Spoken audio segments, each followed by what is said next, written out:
Keek on the mic, keek on the mic. Keek on the mic, keek on the mic. People, this the intro. Talk bad about my team, you must be a clown. This is Keek on the mic, so you know you better bear down. Bear down. Hey, what's going on, Bears fans? Thank you so much for joining me for another episode of Keek on the Mic, the podcast all about the Chicago Bears. Well, Bears fans, everything right now feels like the world's coming to an end. Everything surrounding the Chicago Bears feels deflated. Yesterday was a very disheartening, deflating loss to the Green Bay Packers, and it feels different because, once again, Aaron Rodgers is no longer the Packers quarterback, and Jordan Love comes in and has a pretty good game, throwing for 245 yards and 3 touchdowns. But all in all, there's a lot of emotion that goes into this football game against the Green Bay Packers. And all in all, the Chicago Bears did not get it done. They did not execute when they needed to, and the Green Bay Packers made more plays.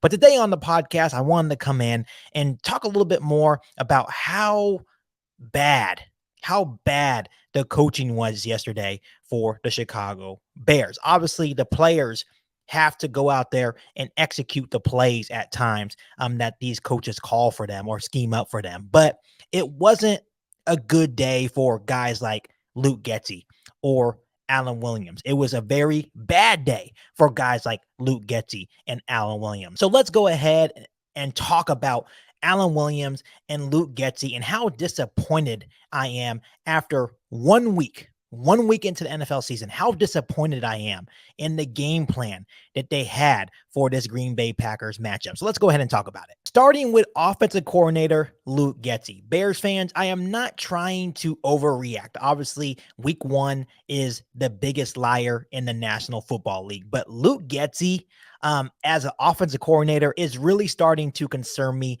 just a tad bit. And of course, I want to give him a little bit more time. Let's see what happens in the next 3 weeks. Maybe things will turn around for the Chicago Bears offense. But it starts with Luke Getsy. I feel strongly that Luke Getsy continues to not put Justin Fields and his other playmakers around Justin Fields in good positions. I feel at times that Luke Getsy is getting out-coached by defensive coordinators from other teams. Justin Fields brought up something after the game that just was kind of interesting to me. Justin Fields made it well known going into this matchup against the Green Bay Packers that the game plan was to try to throw the ball horizontally and not vertically.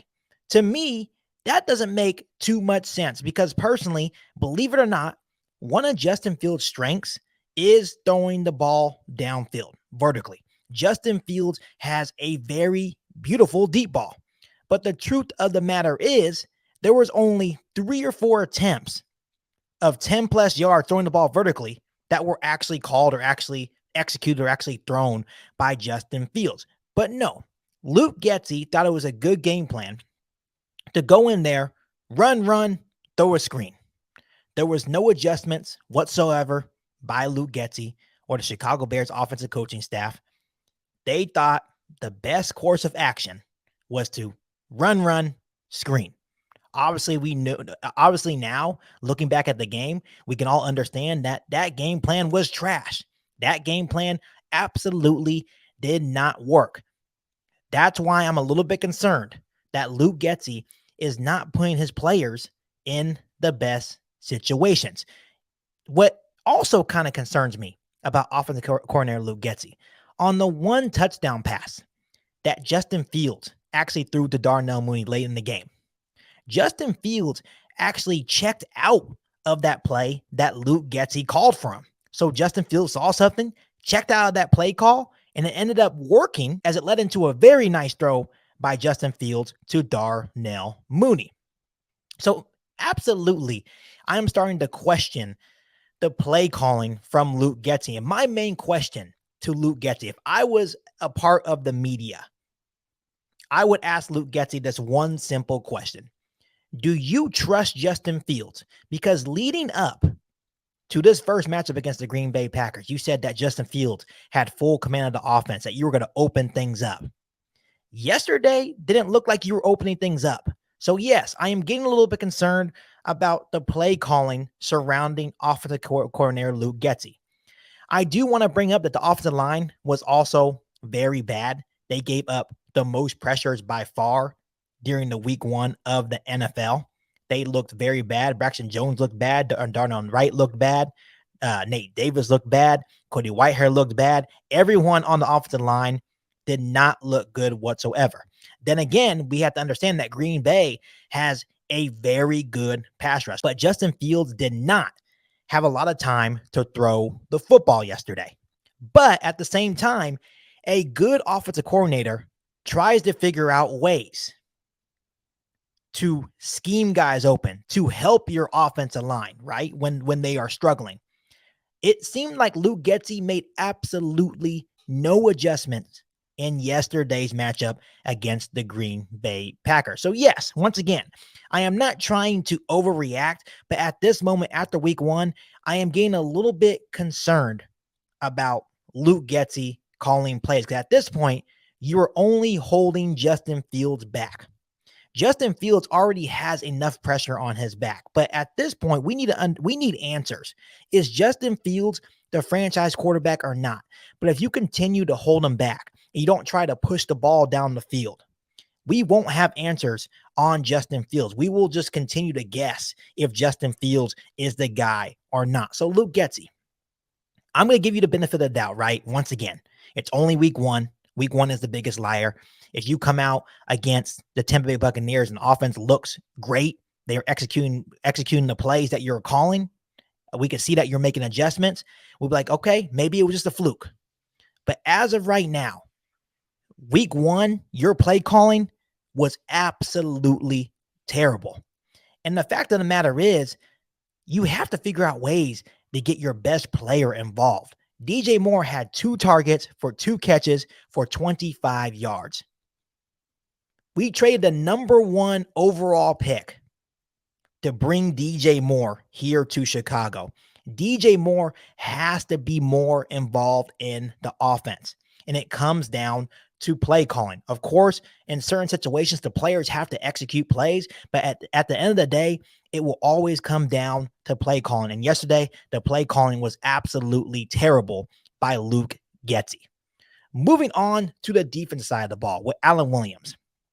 I am not optimistic about Alan Williams whatsoever. Last year, I will give Alan Williams the benefit of the doubt. We did not have the personnel on the defensive side of the ball. But fast forward a year later, Ryan Poles actually did a whole lot to try to revamp that defense, led by guys like Tremaine Edmonds, TJ Edwards, DeMarcus Walker, Yannick Ngakoue.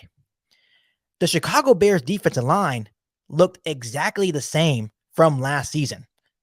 Alan Williams is afraid to blitz. Alan Williams doesn't run no stunts, doesn't try to get creative, trying to bring Kyler Gordon down, maybe on like a cornerback blitz, or bring Jaquan Brisker in the box, maybe send Jaquan Brisker. We do not see a lot of it. He stays in the same looks 24/7. To me, the game plan yesterday was very simple. We understand that Aaron Jones has torched us for years.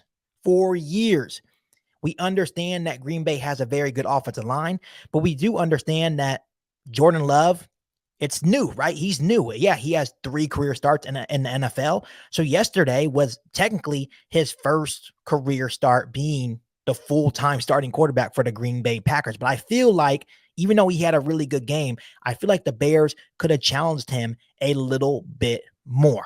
But it seemed like they sat back. It almost felt like they were respecting him a little bit too much. It almost felt like Aaron Rodgers was still back there. Like they were preparing for a guy like Aaron Rodgers. And that's no disrespect to Jordan Love. I feel like he had a really good game. But Alan Williams wasn't challenging him enough. I would have put 8 men in the box and tried my best to stop Aaron Jones and A.J. Dillon, which they failed to stop Aaron Jones. Aaron Jones was running wild yesterday. But my game plan would have put 8 men in the box, try to stop Aaron Jones, and make Jordan Love beat you with his arm. Granted, Jordan Love did have a couple of good throws, but the reason why Jordan Love got in a rhythm is because the rushing attack was working for Green Bay. Aaron Jones looked good not only on the ground, but he also looked good as a passing back as well. And I feel like they just weren't making adjustments on the defensive side. So once again, yes, in certain situations, the players have to execute the play calls that the coordinators scheme up for them. And by no means did the Bears defense look perfect, right? The defensive line wasn't getting pressure. The secondary looked lost. There's a lot of miscommunication in the secondary. Eddie Jackson didn't look good whatsoever. Jaquan Brisker kind of looked lost. Tyreek Stevenson had a good start to the game, but then kind of flatlined out. So by no means did the defense look great. But once again, it will always come down to the play caller. And at this moment, I am kind of fed up with Alan Williams. I think I will give Luke Getsy more time compared to Alan Williams, because Alan Williams was bad when he was DC for the Minnesota Vikings. He was bad last year, even though he didn't have the personnel. And after one game this year, he looked absolutely terrible.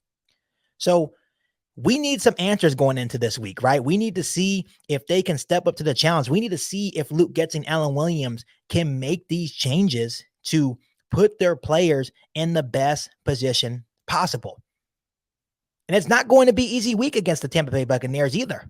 You have Chris Godwin and Mike Evans coming at you for the Chicago Bears defense. And then for the Chicago Bears offense, you're still going against a pretty good unit defensively for the Tampa Bay Buccaneers.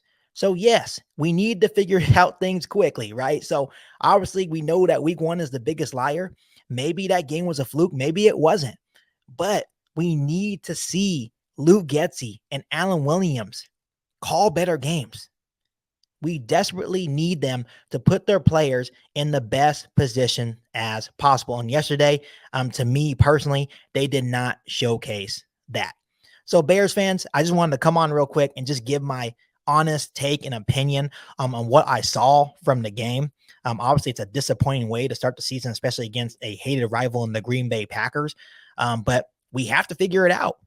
Now we head to Tampa Bay to take on a Bucs team that just upset the Minnesota Vikings. So they're going to come to play. They want to go to 2-0, and we definitely don't want to drop to 0-2, especially having to go to Kansas City in week 3.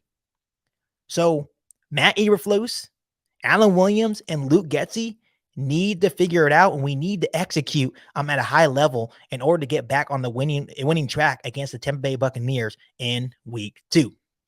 But as always, Bears fans, what is your honest opinion of the week 1 loss to the Green Bay Packers? Let me know down below in the comment section. But before I let you guys go, make sure you hit that subscribe button and the bell notification to catch all Bears content right here on the podcast. Make sure you follow me on all my social media platforms. And make sure you share this episode of Geek on the Mic with every single Bears fan that you know. But other than that, back for all new Bears podcast right here on Geek on the Mic. Thanks, guys. And as always, bear down. You've been listening to Geek on the Mic, a podcast all about the Chicago Bears. Don't forget to subscribe to the channel and hit the bell notification to catch all Bears content right here on the podcast. Thanks, guys, and bear down.